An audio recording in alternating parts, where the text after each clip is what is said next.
Checkmark. Do you believe there are children born with no known father? No man ever touched the mother. No relationship before. But one day, the girl found herself pregnant. And strangely, right before she found out, she had the same dream for 7 nights in a row. Each night, a man in a long black robe stood outside her window, staring at her with eyes both tender and cold as ice. From that night on, there were whispers by her pillow, the sound of children giggling in an empty house, and strange handprints appearing on her sheets, even though she lived only with her elderly mother and no one ever came by. She thought she was just tired, imagining things, but the more she ignored it, the clearer everything became. And when the child was born, it didn't cry, didn't fuss, and its eyes didn't look like any ordinary baby's. That mother did what few would dare. She faced a spirit that refused to leave. And from that, she uncovered a terrifying truth. The baby was the result of an unpaid vow, a karmic debt from a past life. But that was only the beginning. You may not believe in spirit marriages, but after hearing this story, you might look at your own recurring dreams a little differently. Lynn returned to her hometown that season to care for her mother, Mrs. Waugh, who had been bedridden for weeks. It had been just the two of them since Lynn's father died from an electric shock accident. Lynn had moved to the city for work, and now, hearing her mother was seriously ill, she took a month off to stay.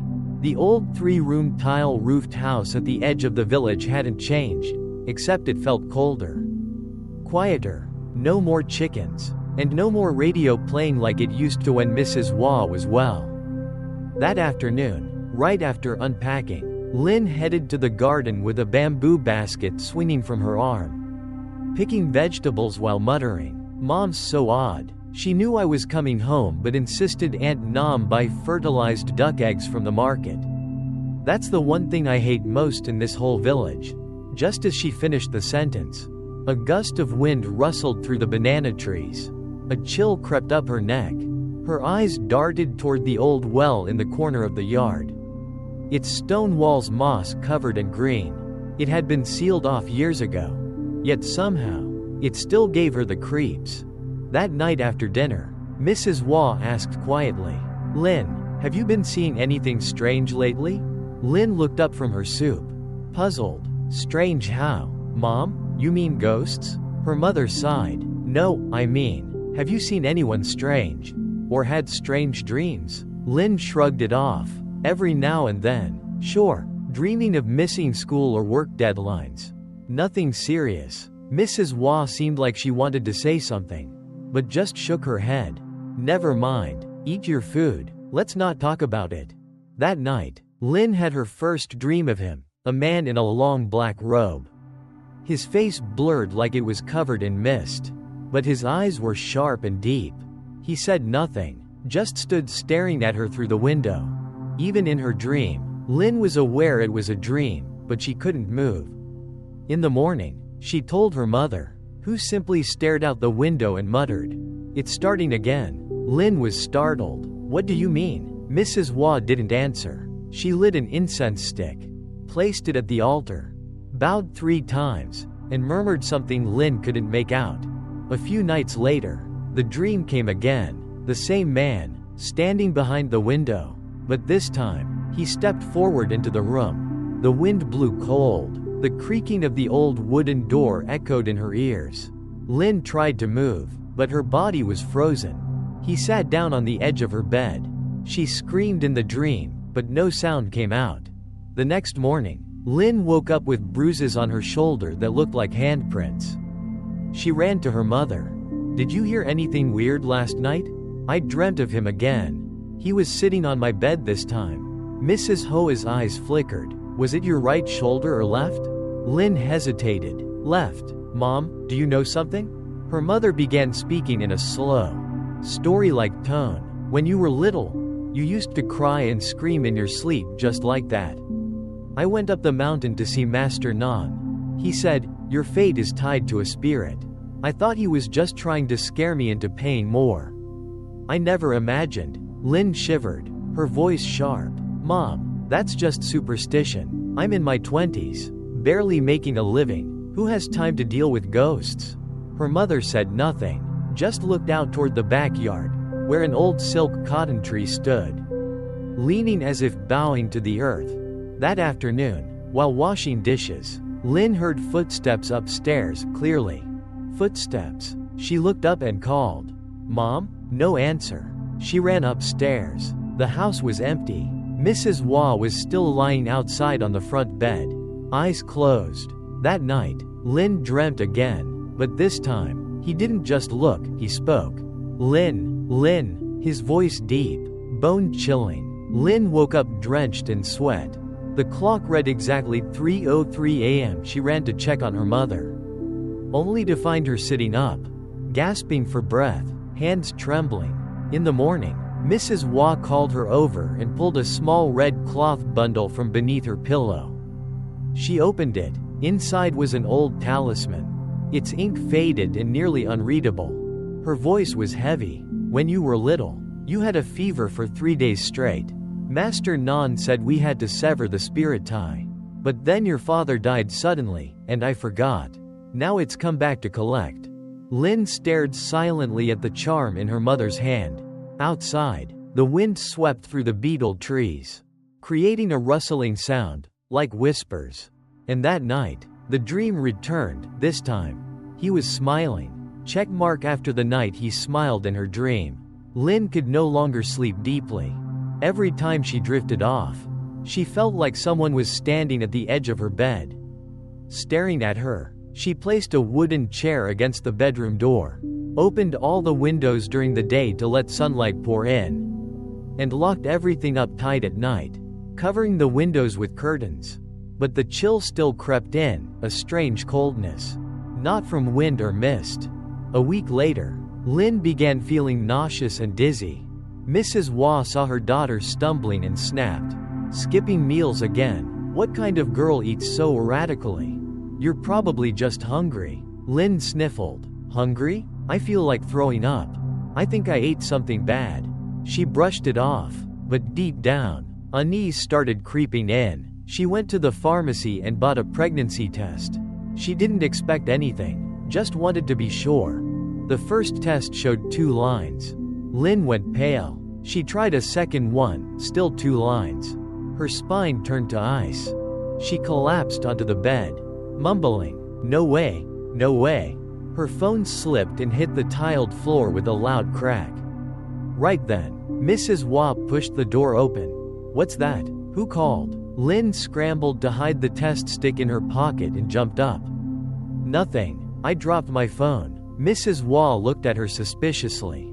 "Your face is green. You're sweating. What's going on?" Lynn shook her head frantically, her hands twisting together, her mind in knots. That afternoon, Lynn took a bus alone to the district clinic. At the health center, she asked for an ultrasound. The older female doctor looked at the screen and asked, "How far along are you?" Lynn swallowed hard, trying to sound normal. "I'm not sure. I only tested positive this morning."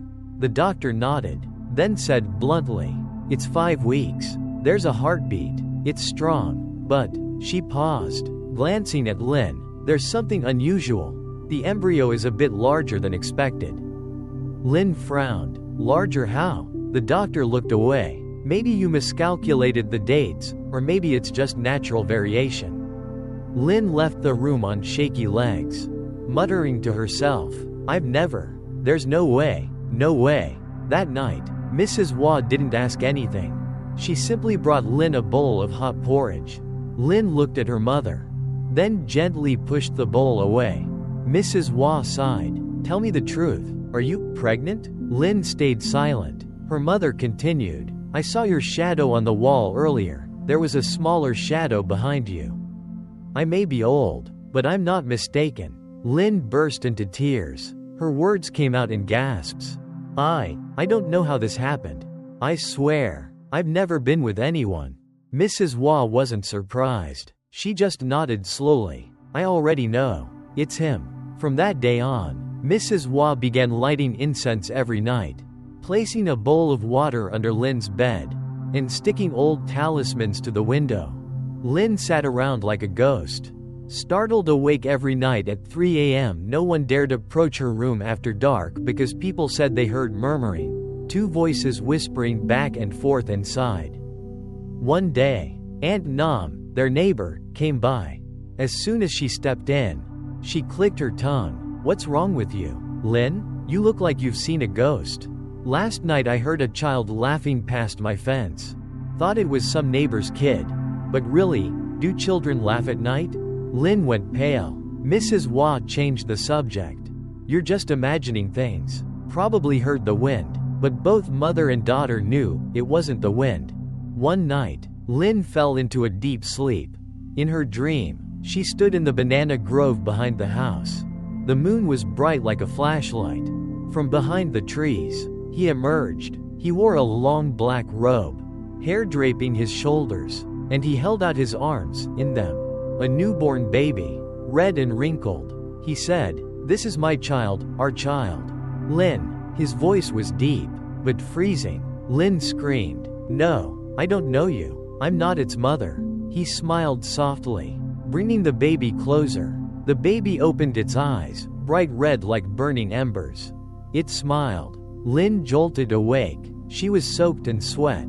Her hands instinctively touched her belly. It was slightly more swollen than the day before. And she swore. As absurd as it sounded, she felt a kick. Mrs. Hua walked in, holding a cup of ginger tea.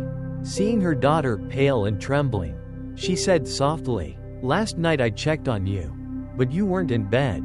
You were sitting on the floor, arms wrapped around your stomach, whispering something. I called your name but you didn't wake up." Lin panicked. "Mom, what did you just say?" Mrs. Hua gritted her teeth.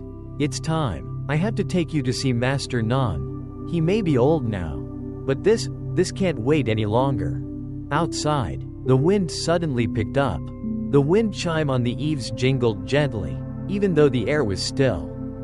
Checkmark. The next morning, Mrs. Hua packed a small bag with coarse salt, a lock of Lin's childhood hair, a few old coins, and a strip of red silk. She said briefly, "Wear long sleeves, cover your head with a scarf, leave at the hour of the ox, and don't look back." Lin stayed quiet, not daring to argue. She had never put much faith in spiritual things. But ever since finding out she was pregnant for no clear reason, that faith had begun to crack. The two of them headed to the bus station and caught the earliest trip to the mountain region of Dak Vai. From the district market, they hired a motorbike to go 5 more kilometers on dirt roads. Then hiked for over an hour until they reached a small moss-covered hut, where Master Nan had lived for nearly 40 years. When they arrived, it was lightly raining. No one knocked, but the hut door slowly opened as if it had been waiting. Master Nan sat inside, long hair, white beard, eyes half closed. He spoke before anyone said a word. "Lin, it's been a long time. Took you long enough to come back." Lin froze in place. Mrs. Hua bowed deeply. "Master, I brought her here to ask for your help. Things are getting too serious." Master Nan didn't respond right away. He drew a circle on the mat, sprinkled some salt into the center, then pointed to Lin. "Sit here. Close your eyes. Don't ask questions." Lin did as she was told. Heart pounding, he began chanting in a strange tongue. It sounded like wind tearing through trees, each word sweeping through her mind like a broom stirring up forgotten memories. Suddenly, Lin saw a strange vision. She was standing inside her childhood home. Her mother was holding her, and in the front yard stood a man in a brown robe, burning incense and murmuring something. Lin heard the laughter of children, but the sound came from underground. She turned to look, and saw a blackened hand gripping the edge of the old well. She jolted awake, drenched in sweat. She was still in the hut. Master Nan sat quietly. Mrs. Hoa's hands trembled, her eyes glistening. Master Nan said gently, "You're truly pregnant, but not with a human child. It's a spirit-born child, a soul that becomes flesh without a body. It only needs a karmic tie, a debt." Lin stammered, "Please, I don't understand." He nodded slowly. In a past life, you owed it a promise. A life. In this life, it's come to collect, but instead of haunting you, it chose to be your child. Mrs. Wah dropped to her knees. Please, Master, save my daughter. If this goes on, she won't make it. Master Nan shook his head. No one can save her. Only the spirit can choose. If you keep the child, you must carry it to term. You must not end it. Must not run. On each crescent moon, light a lamp, say its name 3 times before a mirror. Or else the spirit won't recognize itself. And its soul may twist, or worse. Another darker spirit could take its place. Lin felt like she was listening to someone else's story. She whispered, "What if I give birth? What happens then?" Master Nan stayed quiet for a long time. At last, he said, "It might save you, or it might destroy you. But not yet. Only when it speaks, when it says its father's name, will you know if it's a blessing or a curse." Lin looked at her mother. Mrs. Wah gripped her hand tightly. On the way home, neither of them spoke, but when the motorbike reached a bend by the river, where someone had once drowned, Lin suddenly turned her head without knowing why. A cold chill ran down her spine. Beneath the shade of the nipa palm trees, someone was standing still, dressed in black robes. The face was obscured. In his arms, he held something wrapped in cloth, like a newborn. Before Lin could look closer, the bike turned. She only knew that her skin crawled. That night, Lin dreamt of the red dirt path leading up to Master Nan's hut. She stood alone. In the distance, he stood holding a child's hand, walking toward the shadows. He didn't speak. He just looked at her as if to ask, "Have you decided yet?" Checkmark. The 9th month came faster than Lin expected. Her belly grew larger by the day. Yet strangely, the doctors kept saying the fetus was not developing normally, sometimes measuring ahead, other times unusually small. One night, she dreamed she gave birth prematurely. The baby, red and fragile, looked straight at her and spoke clearly, "Mom, it's cold. Please don't leave me." She woke up soaked in sweat, arms still wrapped tightly around her belly. Mrs. Wah sat at the edge of the bed, holding a cup of warm water. She handed it to Lin. "Drink a little, my child. The time's getting close. I know you're scared, but I won't let you go through this alone." Lin looked at her mother, and tears fell on their own. "I don't even know what I'm doing anymore. Mom, sometimes, I feel love for it. But other times, I feel afraid." Mrs. Wah nodded gently. Every parent fears their child at some point, especially before they've spoken their first word. That morning, Lin went into labor, but it was strange, not the typical waves of pain people described, but a tight pressure building layer by layer, from her belly up to her throat, to her face, her vision blurring. There were no midwives left in the village. Mrs. Wah grabbed a blanket, laid it out on the floor, pulled Lin down onto it, and began chanting, "Nam Mo," over and over. Lin didn't scream or cry. She just gripped her mother's hand and breathed heavily. Wind howled through the window, though the sky outside showed no sign of a storm. The ancestral altar lamp flickered, nearly going out. Mrs. Wah clenched her jaw. "If you've claimed her, then you better watch her be born. I'm not afraid of you, do you hear me?" She glanced toward the mirror hidden behind the altar, covered for months with a red cloth. In the midst of the pain, Lin felt someone sit beside her. It wasn't her mother. It was cold. A hand rested lightly on her forehead, gentle, but icy enough to send chills down her spine. Then a whisper, "Push through. Once she's born, I'll go." Just that. And then the pain hit like her body was being torn apart. Lin screamed for the first time since it all began. Mrs. Wah quickly untied her hair and laid a knife across her belly, the old folk remedy. "Breathe, baby. Push." A faint cry pierced the silence. Not loud, but enough to freeze the room. The baby lay on a thin cloth, eyes shut, skin pink but cold to the touch. Mrs. Wah wrapped her up and handed her to Lin. A girl, around 3 kilos. Lin reached out with trembling hands. The baby opened her eyes. They weren't red, they weren't black, they were ash gray, clear as morning mist. Lynn stared at her child, then began to cry. She didn't know if it was from pain, exhaustion, or relief. That night, it rained, but the rain sounded strange, like someone clapping outside the gate.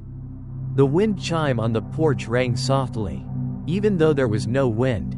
As she changed Lynn's sheets, Mrs. Waugh muttered under her breath, "You saw for yourself. She's born. Now keep your word. Don't come back to haunt her."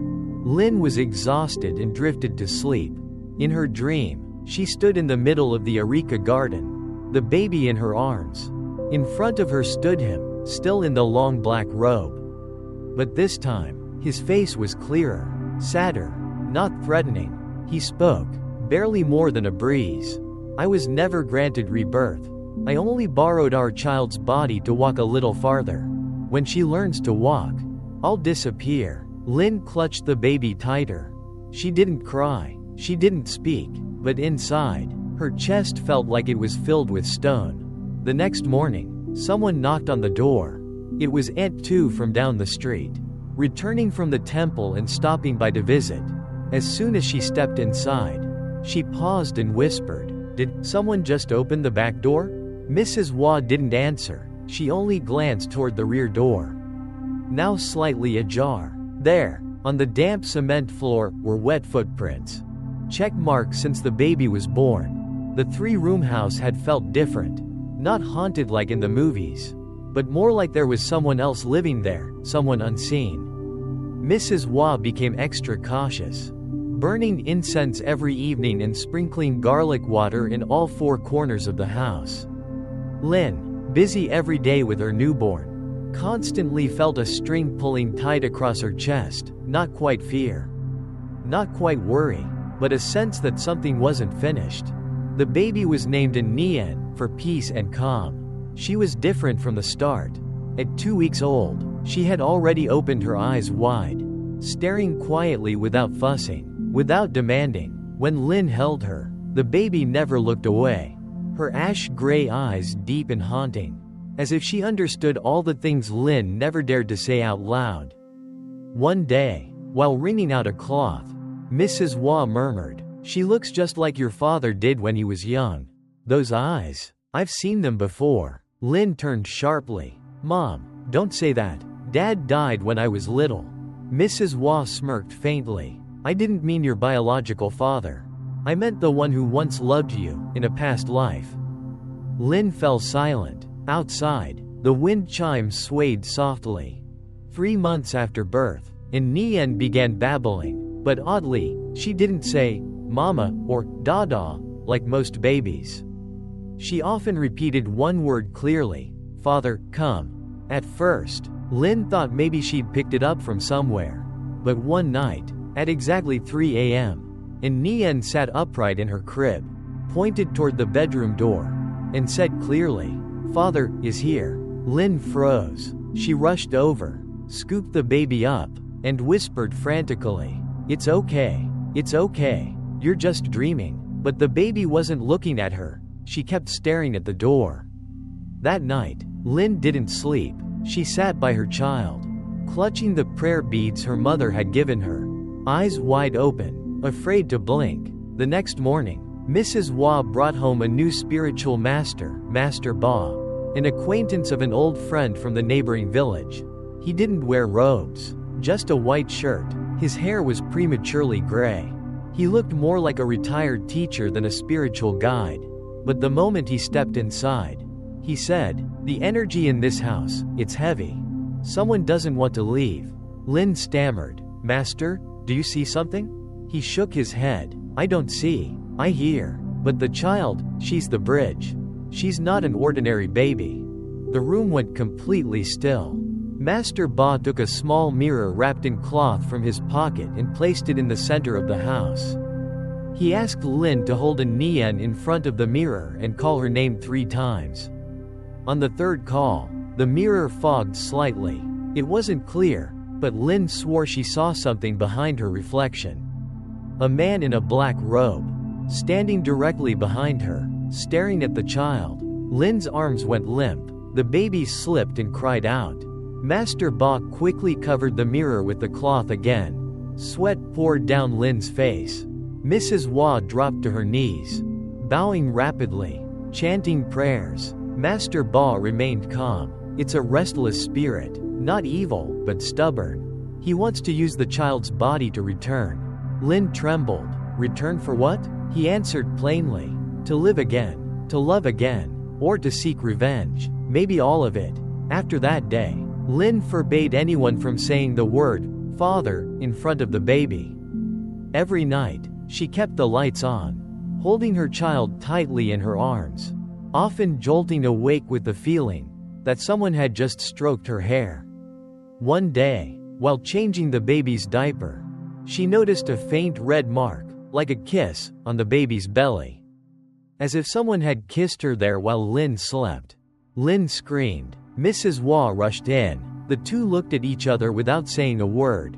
But they didn't need to. They both knew. Something, or someone, had returned. And it was already inside the house. Checkmark. Nearly a week after Master Ba left, the house became strangely quiet.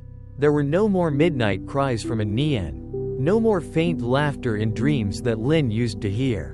But in their place, new dreams began, stranger, clearer, and more real. The first dream showed Lin wearing a white traditional blouse, her hair wrapped in a scarf, carrying a basket of fish to the market.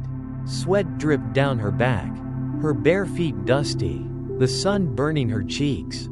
She wasn't herself, she was someone else.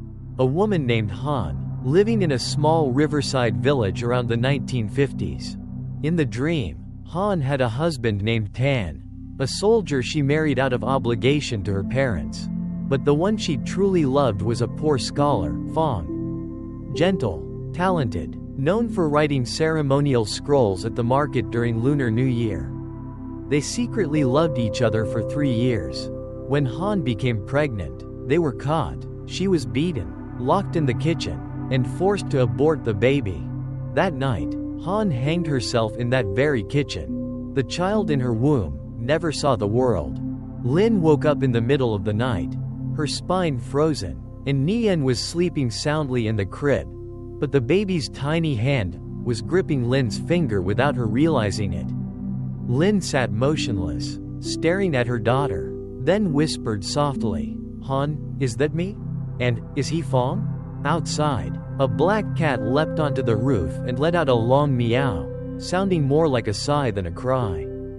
From that night on, the strange memories repeated in every dream. Lin saw herself and Fong meeting secretly by the levee, hiding handwritten letters inside a beetle tree, reliving the final night before she died, Fong weeping like a child, holding her lifeless body, crying out, if there's another life, I'll return it all, every ounce of love and every debt.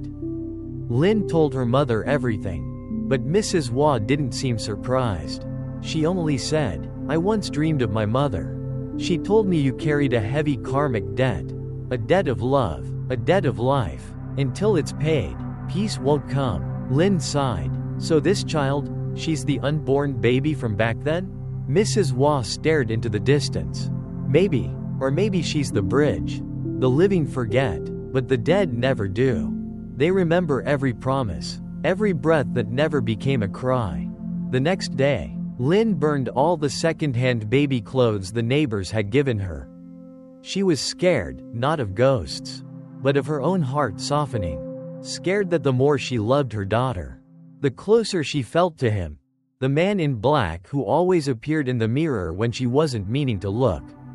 One afternoon, Nian lay on the floor, playing as sunlight streamed through the window. Suddenly, she spoke. Mom, Han. Lin froze. Outside, sweeping the yard, Mrs. Hua looked up, her mouth open in shock.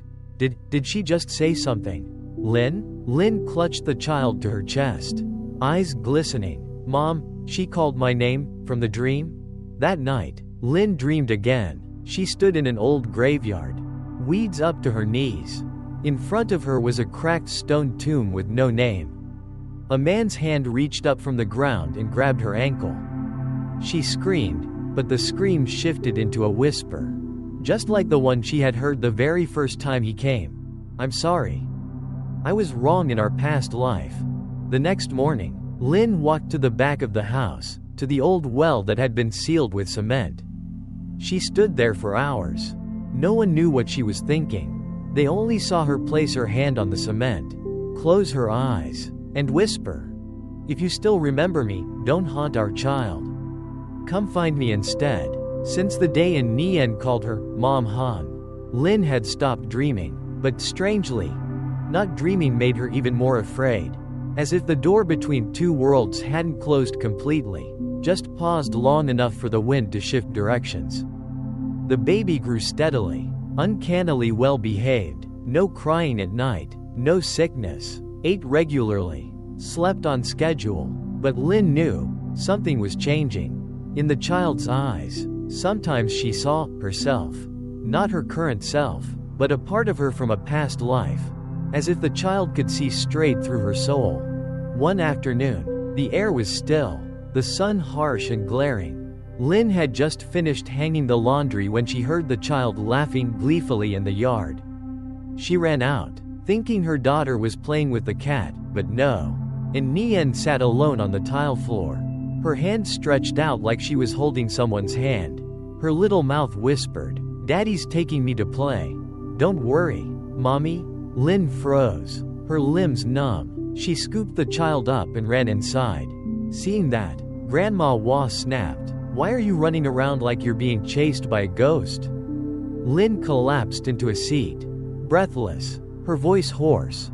"Mom, she said her dad was taking her to play."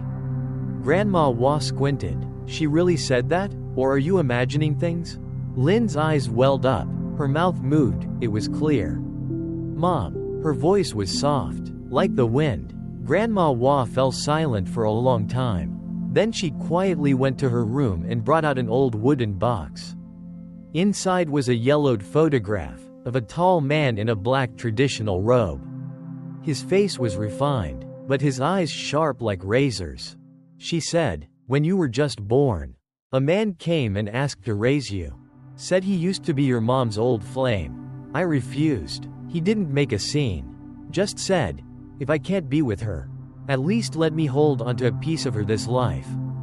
Then he disappeared. I kept this photo ever since." Lynn picked up the picture, her hand ice cold. The man in the photo, it was him. No mistake, no doubt. That night, Lynn wrapped her daughter in blankets and left the lights on all night. But no matter how bright it was, she still saw a shadow pass by the window 3 times. No one came in, no footsteps, just a shadow 3 times, each exactly at 3:13 a.m. At dawn, she took a bus back to Dak Vai Mountain to find Master Nan. But the villagers told her he had passed away 2 weeks ago. Lynn went silent. She didn't go straight home. Instead, she stopped by an old temple by the riverbank, where they said a monk performed rituals to sever spiritual bonds. The monk was gentle, his eyes bright, and he looked at Lynn without asking a single question. He spoke softly, like a breeze. Some spirits don't stay in the afterlife because of karma, but because of love, and love is hard to sever. Cutting the bond is like cutting a thread, but it doesn't cut the memories. If you want peace, you have to let them find peace first. Lynn asked, "How do I help them find peace?" The monk replied slowly, "You must face them, hear what they've left unsaid. Sometimes it's just a word, sometimes a truth." That evening, Lynn followed his advice. She prepared a vegetarian meal, lit incense, and placed it in the center of the house. She sat before it, cradling her child, and spoke clearly, "If it's really you, show yourself. I won't run anymore. I need to know, why me? Why my child?" Moments later, the candle on the table suddenly went out. There was no wind, but the flame died. In the mirror, his image appeared, clear for the first time. Like the living, his face looked younger, sadder, and more familiar than she'd imagined. Then he spoke, not aloud, but directly in her mind. "In our past life, you died because of me. This life, Let me walk beside you just a little longer. I don't want to be a ghost. I just want to be a father." And Nian suddenly looked up, stretched her hand toward the mirror. Her little lips moved. "Daddy." Lin broke into tears, not from fear, but because part of her had already forgiven him. But the other part still didn't know whether to hold on or let go. Since the night Lin confronted him through the mirror, the shadow never returned. No more eerie midnight whispers. No more cold air brushing down her spine. But that didn't make Lin feel any safer. On the contrary, it felt like a warning. Something was drawing near. Very near. From that day on, Nian started acting strangely. She spoke less, often staring blankly out the window. One day, in the middle of eating her porridge, she suddenly looked up and asked, "Mom, if Daddy leaves, will I still be here?" Lin froze. She didn't answer. She just pulled her daughter close, burying her face in the child's sun-warmed hair, silently praying that she'd never be forced to choose. The monk from the riverside temple called Grandma Hua. She handed the phone to Lin. The monk's voice was low and solemn. "The karma from the past has reached its time. The child is a blessing, but also a doorway. If you want to keep her, you must close the door." Lin asked, "What must I do?" He replied, "You must let him go, not with ritual, but with heart." 3 days later, on the night of the full moon, Lin laid out a mat in the middle of the yard. She placed an old photograph in the center, the man in the black traditional robe. Beside it were candles, incense, a bowl of clear water, and a few stalks of lilies.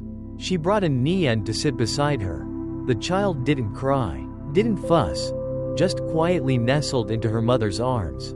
The wind stirred gently, not from the sky, but as if it brushed past the nape of her neck. Lin lifted her head, staring into the shadowed end of the yard. She saw nothing, but felt it clearly. He was there, standing silently. As always, Lin spoke, her voice calm and even. "In a past life, I was Han. I died for you. I don't blame you. I ask for nothing, but if you ever loved me, please, let our child live as a normal child. Don't enter her. Don't follow me. I don't need an eternal love. I need peace in this life." The wind ceased. The candle went out with a soft puff. The scent of lilies rose faintly from the earth. Then Lin heard it, a deep sigh, just behind her. Fading slowly, as light as smoke. She didn't turn around. She knew he had left. In her arms, Nian smiled gently and whispered, "Daddy's gone, so light, Mommy." The next morning, the photograph on the altar had faded. The face was no longer there, just a blurred, water-stained outline. Lin didn't burn it. She buried it under the areca tree behind the house, right where she had once dreamed of burying her first love letter in another life. From that day on, Nian began babbling her first real words like any other child. No more, "Daddy's back." No more, "Don't leave me." Whenever she called, "Mom," her voice was clear and sweet. Her eyes no longer veiled in mist. One afternoon, while cleaning out an old cabinet, Lin found a small piece of paper tucked into an old notebook, handwriting unlike anyone's in the house. It held only one sentence. "I return this life to you, so you'll no longer cry in your dreams." Lin folded the paper without asking her mother. Without telling a soul, she placed it in a wooden box and locked it. Then she turned to pick up her daughter. Outside, sunlight spilled softly across the brick courtyard, and the bougainvillea vines danced in the breeze. The air was strangely peaceful. And from that day forward, the dreams never returned. Since that day, life in Lin's home seemed to return to normal. Little Nian had turned too lively and quick, running all over the yard, singing children's songs she'd learned from the TV. Grandma Hua smiled and said, "It's like she got a new soul. Before, she used to stare blankly. Now she just laughs all day." Lin felt relieved, but deep down, she stayed cautious, not because she didn't believe in miracles, but because too much had happened. Enough for her to understand that silence doesn't always mean peace. Sometimes, It's just something stirring beneath the surface. One early morning, while Lin was sweeping leaves in the yard, she heard a Nian call clearly from inside the house. "Mommy, there's a man looking at me through the window." Lin's heart jumped. She turned quickly toward the wooden window frame. Just soft sunlight outside, no one there. She walked in, forcing a smile. "Maybe you were dreaming, sweetheart. No one can get in here." But her hands were trembling. That night, Nian talked in her sleep again. Eyes shut, her little voice mumbled, "It's not Daddy, then who is it? Mommy?" Lin sat beside her the whole night. Wide awake, one thought returned again and again, the monk's words. "If you open a door, the first to enter is the one you owe. But that door may not have only one waiting soul." The next morning, Grandma Hua was packing old clothes to give away when she found a worn-out child's sweater, reddish-brown. No one remembered buying it. Strangely, inside the pocket was a blackened coin with faded Chinese characters. She asked Lin, "Did you buy this?" Lin shook her head. Grandma forced a laugh. "Must have been a gift we forgot about." But her face had turned pale. From that day on, Nian changed, not wild or mischievous, just too mature.